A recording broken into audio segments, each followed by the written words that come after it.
क्या केजरीवाल ने जज को डराने की कोशिश की? जज ने क्यों कहा वो मुझे डरा नहीं सकते? नमस्कार, आप देख रहे हैं न्यूज़ 18 का डिजिटल प्लेटफॉर्म। आपके साथ मैं हूं पारुल तिवारी। दिल्ली हाई कोर्ट की जज जस्टिस स्वर्णकांता शर्मा ने आम आदमी पार्टी के प्रमुख अरविंद केजरीवाल, मनीष सिसोदिया और अन्य नेताओं के खिलाफ आपराधिक अवमानना की कार्यवाही शुरू कर दी है। शराब नीति मामले की सुनवाई कर रही जस्टिस स्वर्णकांता ने कहा कि उनके खिलाफ सोशल मीडिया पर ऑनलाइन प्लेटफॉर्म पर आपत्तिजनक और बदनाम करने वाली बातें पोस्ट की गई। ऐसे में वो चुप नहीं रह सकती। उन्होंने शराब नीति मामले की सुनवाई आज दूसरी बेंच द्वारा किए जाने की भी जानकारी दी है। जस्टिस स्वर्णकांता शर्मा ने अरविंद केजरीवाल के उस ट्वीट का जिक्र किया जिसमें उन्होंने जज को पत्र लिखा था और वीडियो जारी किया था। जस्टिस शर्मा ने केजरीवाल का नाम लिया और कहा कि अदालत के फैसले के खिलाफ कोर्ट रूम के वीडियो को एडिट करके सोशल मीडिया पर चलाया गया। अदालत को पता चला कि पत्र, वीडियो और सोशल मीडिया अभियान व्यापक स्तर पर फैलाए गए। ये एक सुनियोजित अभियान था। अदालत के अंदर के मामले पर कार्यवाही चल रही थी, वहीं बाहर डिजिटल अभियान और इस अदालत के खिलाफ एक पैरेलल नैरेटिव गढ़ा जा रहा था। ऐसे वीडियो प्रसारित किए गए जिन्हें एडिट किया गया था। उन्होंने मुझे डराने धमकाने की कोशिश की। इस अदालत के खिलाफ कहानी गढ़ी जा रही थी। जस्टिस शर्मा ने कहा कि ये केवल व्यक्तिगत हमला नहीं था, बल्कि न्यायपालिका की संस्था को अस्थिर करने की एक संवैधानिक चोट थी। एक झूठ को 1000 बार बोलने से वो सच नहीं बन जाता। मेरे चुप रहने को मेरी कमजोरी समझा जा रहा था। जब किसी संस्था को कटघरे में खड़ा किया जाता है, तब वो न्यायाधीश का कर्तव्य बन जाता है कि अदालत ऐसे आरोपों से प्रभावित होकर संचालित न हो। जस्टिस शर्मा ने कहा कि रिक्यूजल केस से जज को अलग करने की एप्लीकेशन के खिलाफ अरविंद केजरीवाल चाहते तो सुप्रीम कोर्ट जा सकते थे, लेकिन वो नहीं गए। उन्होंने और उनकी पार्टी के लोगों ने जज और उनके ऑर्डर के खिलाफ बयान ही नहीं दिया।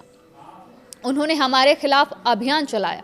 ये दिखाना चाहते थे कि अगर उनके खिलाफ फैसला आ जाए तो जज के परिवार के खिलाफ आरोप लगाएं ताकि जज डर जाए।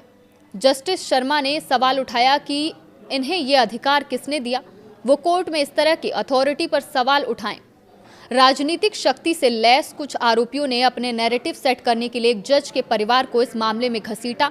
ये सिर्फ निजी हमला नहीं था, ये न्यायपालिका जैसे संस्थान को अस्थिर करने के लिए पहुंचाई गई संवैधानिक चोट थी। जस्टिस स्वर्णकांता ने कहा कि मुझे ट्रेनिंग मिली है कि मैं उचित आलोचनाओं और असहमतियों को स्वीकार कर सकूं। जज की ये पोशाक शांति और संयम की मांग करती है। हालांकि कभी कभी मौन रहना न्यायिक संयम नहीं होता।